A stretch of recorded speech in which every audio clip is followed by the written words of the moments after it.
You see, footstools are usually meant to be a place of rest, but this time they were used to catch the brokenness of my mother's tears.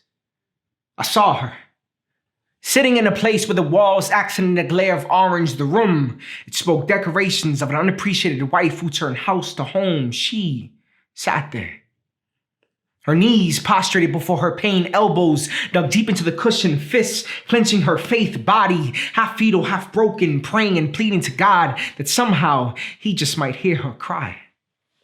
And I remember coming home days not knowing if my mother would be alive. Having nightmares where I would rush upstairs to a bed of empty bottles with abstract scattered pills of Picasso coloring and see a silhouette of a body that simultaneously struggled not to be swallowed by its sorrows. These things were prescribed to take away the pain, but it only seemed to take her deeper. My mother. She saw 18 years of marriage go to the dust as quickly as a turning page to a book she never wanted to finish. You see, when betrayal feels like it pulls the spine to your back, when a man becomes unfaithful to a faithful woman, builds transitions off of lies, causes the heart not to fathom the thought of forgiveness, be filled with so much rage and bitterness to the point where it pushes out your peace and crumbles the walls of your faith. What do you do? But what did she do to deserve this? See, but I'd be lying. I'd be lying if I ever told you that I didn't feel the same thing happening to me. Or if not that, be trapped in a cycle that I'd be too blind to get out of and follow a will that's not for me. So I pray. I pray for the day where I can provide for my kids what I never received as a child. I pray that I can come face to face with love that stops time. You see, I have yet to experience the feeling of what it is to hold a child of my own, but I feel that when I see God hold you, Mama, you amaze me. You amaze me how despite everything you've been through, you still managed to birth a resilience that found God in the dark. You submerge yourself. You submerge yourself so deep in joy that looking to the past isn't worth turning to. See, you're becoming everything you're meant to be.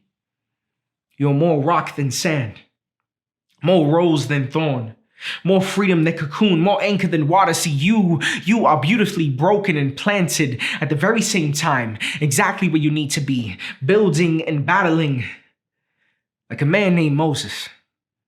You see, Moses, he fought a battle of his own for he and his people. He found rest in hard rock. For every time his arms dropped, there was another hand to raise it up. You see, he looked to each side and realized that this battle he was facing was not fought alone. But Mama, can you look to each side and realize that this battle you are facing is not fought alone? Realize that these footstools are meant to be a place of rest, a place of support, a place where you can see that those things that hold you down in life are really meant to lift you up. So with this, I vow to together, side by side, serve the God who stretches his arms as wide as ocean, because in this very moment, nothing will pass him by.